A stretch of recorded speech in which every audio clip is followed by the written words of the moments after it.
Vanity of vanities, saith the preacher, all is vanity. Let us hear the conclusion of the whole matter. Fear the Most High, and keep His commandments, for this is the whole duty of man.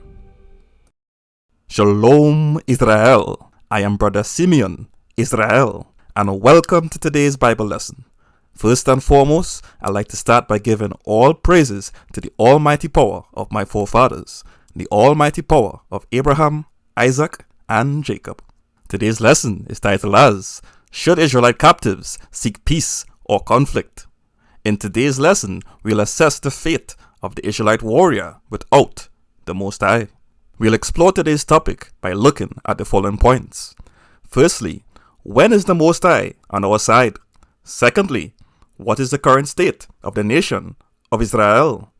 Thirdly, what happens when our warriors fight without their power? And finally, we'll take a look at seeking peace and righteousness in captivity while waiting upon the Most High. When is our power on our side? In Psalms chapter 81, verse 13 to 14, we see the following.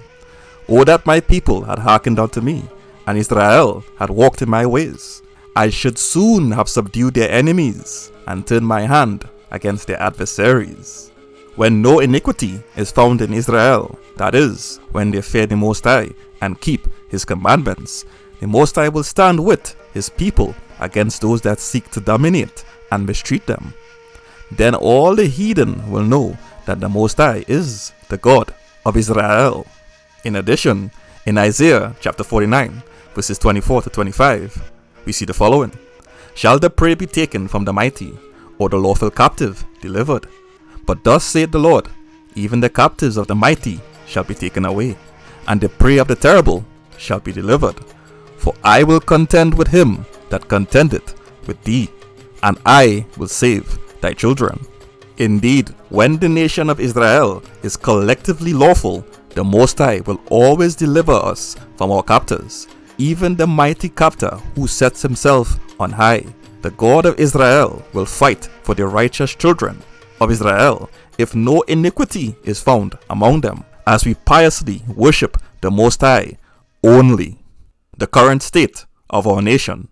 Deuteronomy chapter 28 verse 15 reads thus, But it shall come to pass, if thou wilt not hearken unto the voice of the Lord thy God, to observe to do all His commandments and His statutes, which I have commanded thee this day, that all these curses shall come upon thee and overtake thee.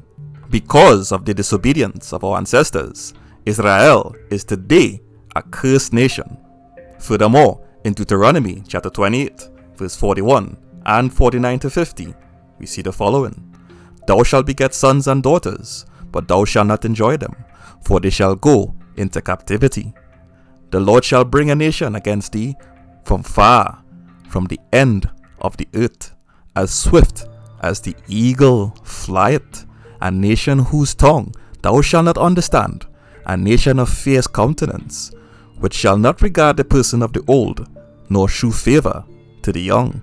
Israel was cursed by the Most High, and later went into captivity during the transatlantic slave trade, and was scattered throughout the four corners of the earth on slave ships by a race of people commonly symbolized by the eagle, a race of people whose language they have never heard in all the history of ancient Israel. Moreover, in Deuteronomy chapter 28, verse 64 to 65, we see the following. And the Lord shall scatter thee among all people from one end of the earth even unto the other, and there thou shalt serve other gods, which neither thou nor thy fathers have known, even wood and stone. And among these nations shalt thou find no ease, neither shall the sole of thy feet have rest, but the Lord shall give thee there a trembling of heart, and a failing of eyes, and sorrow of mind. Indeed, we are scattered among the heathen in many different countries, and there the Most High cursed us to serve false gods and idols of wood and stone. In the lands of our captivity, many Israelite mothers and wives worry and mourn for their sons and husbands slain by gang violence.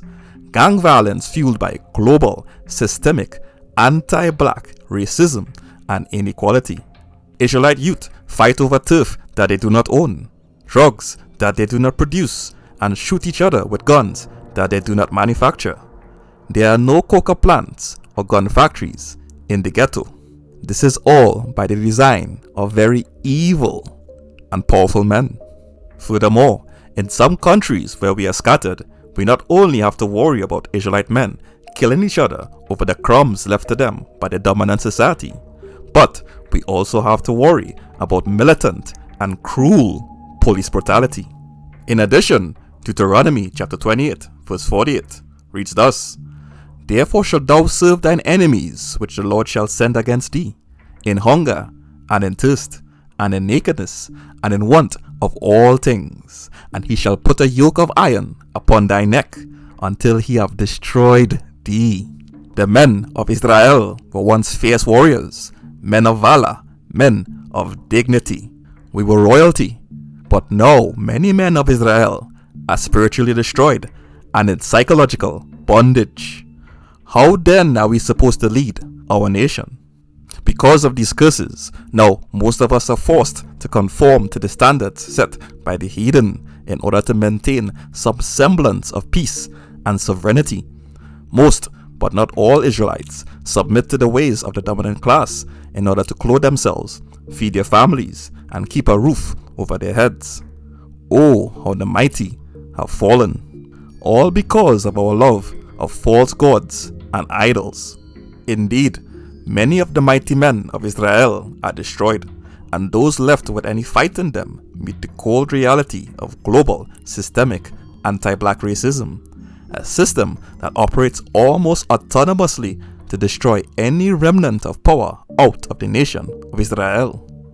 Our enemies have formed a wicked counsel against us. In Psalms 83 verse 4, we see the following. They have said, "Come, and let us cut them off from being a nation, that the name of Israel may be no more in remembrance." Furthermore, in Deuteronomy chapter 28 verse 43 reads thus, "The stranger that is within thee shall get above thee very high, and thou shalt come down very low." Anywhere Israel is scattered, the curses of the Most High follow us. And wherever Israel resides among people of other nations, the people of the other nations will always be more educated, prosperous, and powerful than Israel. This is why when you go to any land where the bloodline descendants of Abraham, Isaac, and Jacob are scattered, you will find most of them are at the bottom of that society, serving other nations and buying their goods. To summarize the state of our affairs, Israelites make up a nation of people in which a strong majority are unrepentant idol worshippers that do not fear the Most High and keep His commandments. Many of us proudly live in lands that were the slave colonies designed for our ancestors. Many of us live in poverty-stricken and crime-ridden neighborhoods. And collectively, we are at the bottom of our respective societies, an easy prey to the agencies of the dominant class. For the most part, we are an adulterous and powerless people. We are in the exact position that the Most High said His curses would put us in because of the disobedience of our ancestors. The Most High continues to curse us generation after generation as we continue to break His first commandment. Our power, the God of Israel, is the cause of our suffering and destruction, not our enemies. Our power will continue to curse the wicked congregation of Israel. Even the righteous among them will fall victim to the curses. I'm sure there were many righteous Israelites on those transatlantic slave ships. And how do I know that the Most High opposes the entire congregation once any iniquity is found in the nation of Israel? We see this in Daniel chapter 11, verses 32 to 33, which reads thus, "And such as do wickedly against the covenant shall he corrupt by flatteries, but the people that do know their God shall be strong and do exploits, and they that understand among the people shall instruct many. Yet they shall fall by the sword, and by flame, by captivity, and by spoil, many days." Continuing at verse 34, "Now when they shall fall, they shall be holpen with a little help, but many shall cleave to them with flatteries, and some of them of understanding shall fall, to try them, and to purge, and to make them white, even to the time of the end, because it is yet for a time appointed. Indeed, the righteous law-keeping Israelites are also subject to the curses, because they are being tried in the fire of oppression to ascertain their purity and devotion to the Most High only. Nevertheless, the righteous Israelite in captivity will be holpen with a little help when they fall, but they still await deliverance from captivity, just like all the other conscious, idol-worshipping Hebrew Christianites among them. What happens when our warriors fight without their power? In Joshua chapter 7 verse 1, we see the following.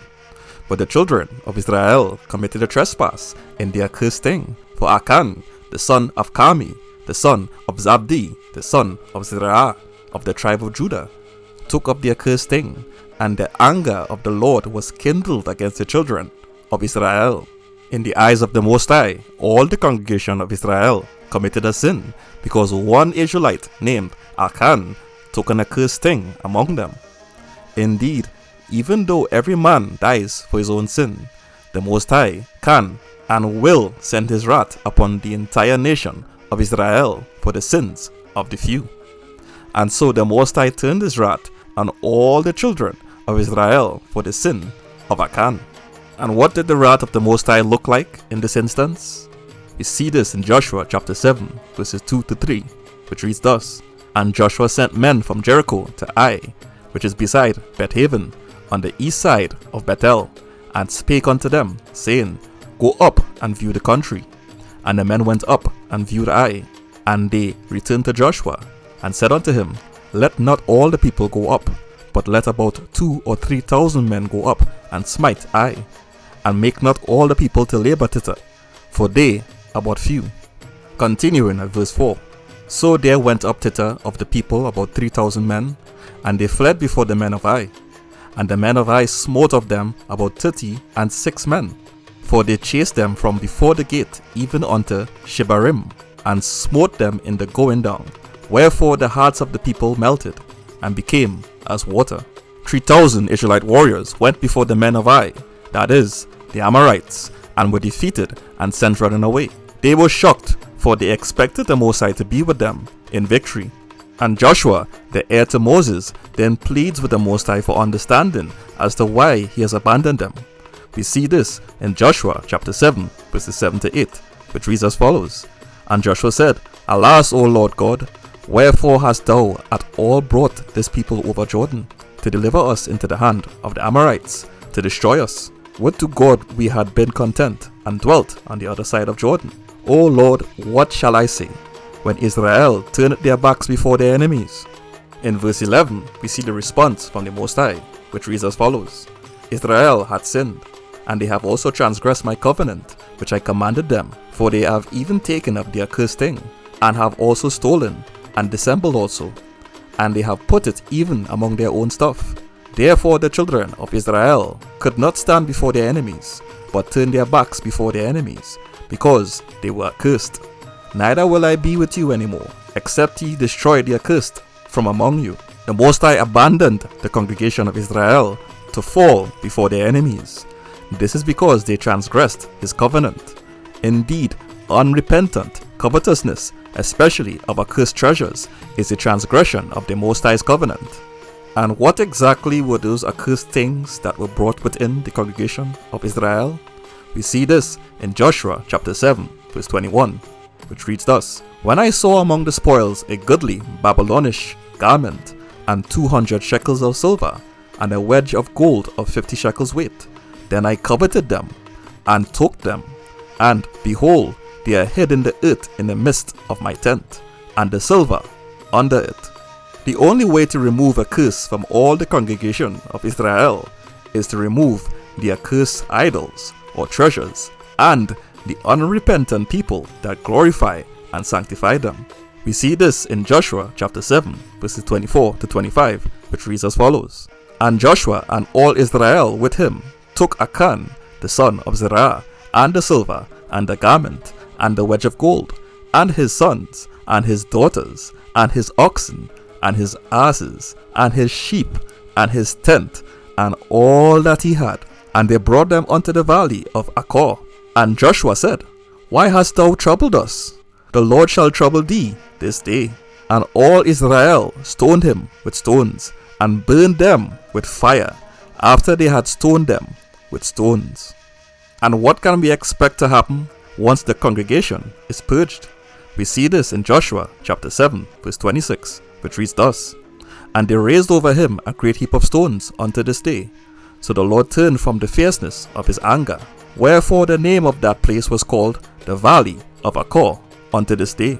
Once no iniquity is found in Israel, the Most High stands with and for his people, then all of the heathen will be humbled before the nation of Israel, seeking peace and righteousness in captivity while waiting upon the Most High. Let us follow the ancient path to find out what's expected of a righteous Israelite in captivity. In Jeremiah chapter 29 verse 7, we see the following, And seek the peace of the city whither I have caused you to be carried away captives, and pray unto the Lord for it. For in the peace thereof shall ye have peace. When the kingdom of Judah was taken captive in ancient Babylon because of the great sin of idolatry, the Most High instructed them to seek peace among the heathen, whom they were scattered amongst. Moreover, the Most High wants the Israelites to humble themselves and seek righteousness, so that the Most High can be justified in delivering salvation to the righteous remnant, renewing our heritage, and restoring our holy land. We see this in 2 Chronicles chapter 7, verse 14, which reads thus, If my people, which are called by my name, shall humble themselves, and pray, and seek my face, and turn from their wicked ways, then will I hear from heaven, and will forgive their sin, and will heal their land. However, even if all the congregation of Israel does not aspire to righteousness in captivity, the Most High will deliver all the congregation of Israel from captivity for his name's sake. His deliverance does not solely depend on our righteousness. We see this in Ezekiel chapter 36, verses 22 to 23, which reads thus, Therefore say unto the house of Israel, Thus saith the Lord God, I do not this for your sakes, O house of Israel, but for my holy name's sake, which ye have profaned among the heathen, whither ye went. And I will sanctify my great name, which was profaned among the heathen, which ye have profaned in the midst of them. And the heathen shall know that I am the Lord, saith the Lord God, when I shall be sanctified in you before their eyes. Continuing at verse 24, For I will take you from among the heathen, and gather you out of all the countries, and will bring you into your own land. Then will I sprinkle clean water upon you, and ye shall be clean. From all your filthiness, and from all your idols will I cleanse you. A new heart also will I give you, and a new spirit will I put within you. And I will take away the stony heart out of your flesh, and I will give you a heart of flesh. Indeed, the righteous remnant of Israel will not worship the false gods and idols that wicked Israelites were married to in captivity. No more idols of wood and stone. Continuing at verse 27, And I will put my spirit within you, and cause you to walk in my statutes, and ye shall keep my judgments, and do them. And ye shall dwell in the land that I gave to your fathers, and ye shall be my people, and I will be your God. Here we see that salvation is promised to the righteous remnant of Israel. However, the sinners in the congregation of Israel will not go unpunished. Israel is today a cursed nation because of rampant and unrepentant idol worship. And the only way to lift this curse is to take the entire congregation of Israel out of the accursed lands of our captivity and into the wilderness. Our current lands are accursed because they were defiled by the blood of our innocent ancestors. In Ezekiel chapter 20, verse 35 and 37 to 38, we see the following. And I will bring you into the wilderness of the people, and there will I plead with you face to face. And I will cause you to pass under the rod, and I will bring you into the bond of the covenant. And I will purge out from among you the rebels, and them that transgress against me. I will bring them forth out of the country where they sojourn, and they shall not enter into the land of Israel. And ye shall know that I am the Lord. Once we get to the wilderness, the purge of the congregation will begin. The congregation will be purged, just as in the days of Joshua. Therefore, In these latter days, Israel is not supposed to take matters into their own hands. The Most High has a design for bringing judgment on the wicked heathen and delivering his people in the latter days. We see this in Jeremiah chapter 30, verses 7 to 9, which reads thus: Alas, for that day is great, so that none is like it. It is even a time of Jacob's trouble, but he shall be saved out of it. For it shall come to pass in that day, saith the Lord of hosts, that I will break his yoke from off thy neck, and will burst thy bonds, and strangers shall no more serve themselves of him, but they shall serve the Lord their God, and David their king, whom I will raise up unto them. David has not been resurrected to once again rule over Israel as yet. So we know that this is definitely a latter-day prophecy. Our bondage will end, and we will never again serve the heathen. And how would the Most High save us? We see this in Daniel chapter 12, verse 1, which reads as follows: And at that time shall Michael stand up, the great prince which standeth for the children of thy people.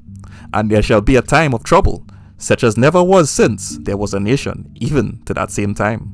And at that time thy people shall be delivered, every one that shall be found written in the book. Israel will be saved from Jacob's trouble by the Most High. He will send his archangel Michael to oversee the deliverance of the congregation of Israel. After Israel is safely rescued from among the heathen, where they are scattered, the heathen nations will be summoned to appear before the Most High for their final judgment. We see this in Joel chapter 3, verse 2, which reads as follows: I will gather all nations, and will bring them down into the valley of Jehoshaphat, and will plead with them there for my people, and for my heritage, Israel, whom they have scattered among the nations, and parted my land. Indeed, while Israel was taken into captivity and scattered throughout the four corners of the earth, the heathen took possession of our holy land, and has parted it among themselves. And just how will the Most High plead with the wicked heathen that continue to mistreat his people till this day in the countries where Israel's ancestors were taken as captives? We see this in Zephaniah chapter 3, verse 8, which reads thus: Therefore wait ye upon me, saith the Lord, until the day that I rise up to the prey. For my determination is to gather the nations, that I may assemble the kingdoms, to pour upon them mine indignation, even all my fierce anger.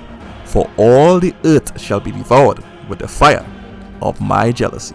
Indeed, the Most High is a righteous and just power. All praises to the Most High. In conclusion, the God of Israel always stands for the Israelites when no iniquity is found in the congregation of Israel, but mainly idolatry has brought the curses of Deuteronomy 28 unto our ancestors and future generations. As a result, any iniquity in the nation of Israel brings judgment unto all Israelites, even the righteous. Moreover, the curses reinforced by continual idolatry causes Israel to always fall to and serve the heathen. However, Israel will be purged in the wilderness and the curses removed. But until deliverance from captivity to the wilderness, we are commanded to seek peace, humility, and righteousness. And finally, those who fear the Most High and keep his commandments will enter into the Holy Land and inherit the dominion, valor, and dignity of their righteous ancestors.